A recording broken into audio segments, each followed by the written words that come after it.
नमस्कार मंडळी, स्वागत आहे तुमचं माझ्या चॅनलवरती। आज आपण कोकणातील चिपळूण पेठमाप येथील शिमगा व शरणे काढण्याचा कार्यक्रम याची माहिती घेणार आहोत। पुढचं अंतर आपण चालत जाणार आहोत। जवळजवळ अर्धा किलोमीटर तरी आपण चालणार आहोत, कारण तुम्ही पाहू शकता हजारो भाविकांची गर्दी हा शरणे काढण्याचा कार्यक्रमसाठी येत असतात। चिपळूणच्या पेठमाप एरियामध्ये हा सोहळा साजरा केला जातो। गोळकोट येथे असलेली श्री करंजेश्वरी देवी व श्री सोमनाथ यांचे मंदिर आहे व श्री करंजेश्वरी देवी पेठमामध्ये माहेरी येते व तिथेच देवीची आरास व सोहळा मोठ्या उत्सवात साजरा केला जातो। आता पेठमापात वाशिष्ठी नदीच्या किनारी देवीचे शरणे काढण्याचा कार्यक्रम असतो। आता शरणे काढणे म्हणजे नेमकं काय, तर आपल्याला हवा असलेला एखादा नवस, आपली इच्छा बोलून नारळ हा आदल्या दिवशी या एरियामध्ये किंवा या मातीमध्ये लपवून ठेवायचा असतो आपल्या नावासहित। आणि देवीची महिमा अशी की ज्यांचा नवस पूर्ण होणार असतो तिथे देवीची पालखी जड होते व तो नारळ काढला जातो आणि मग त्याची इच्छा किंवा त्याचा नवस पूर्ण होणार अशी आख्यायिका आहे। आणि आजही हा सोहळा मोठ्या उत्सवात साजरा केला जातो। मंडळी, हा कार्यक्रम होळीच्या दिवशी सायंकाळी 4 ते 6, 6:30 या दरम्यान असतो।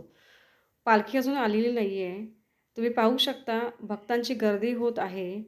आजूबाजूला दुकाने, मध्ये पालखी येणार आणि हा शरणे काढण्याचा कार्यक्रम होणार।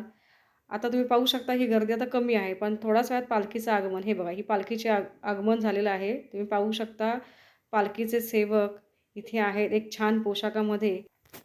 मंडळी, आता मगाशी सांगितल्याप्रमाणे ही पालखी आता या एरियामध्ये या जागेमध्ये फिरणार आणि जिथे कोणाचा नवस पूर्ण होणार असेल तिथे ही पालखी जड होणार आणि त्यांचा नवस पूर्ण होणार।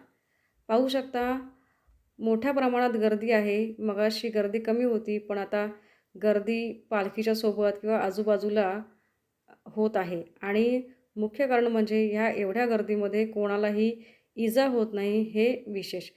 हा जो स्लो मोशनमध्ये मी व्हिडिओ घेण्याचा प्रयत्न केला आहे, तिथे पिवळ्या रंगाचा कापड दिसत असेल, त्याच्यामध्ये नारळ आहे। तिथे एक शरण म्हणजे एक नारळ मिळालेला आहे आणि ज्याचा कोणाचा आहे तो त्याला शेवटी, कार्यक्रमाच्या शेवटी देणार येणार आणि त्यांचा नवस पूर्ण होणार अशी आख्यायिका आहे। किती सुंदर आहे की नाही हे।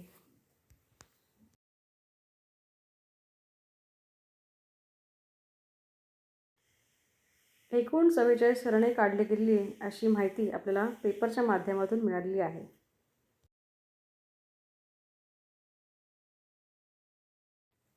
आता हा सोहळा संपला की श्रीदेवी गोळकोटमध्ये सहानेवरती बसली जाते। हे असं सुंदर सजावट देवासाठी केलेलं आहे आणि असा ढोल ताशांचा गजर आपल्या देवीसाठी होत आहे। व्हिडिओ आवडल्यास नक्की कळवा। धन्यवाद।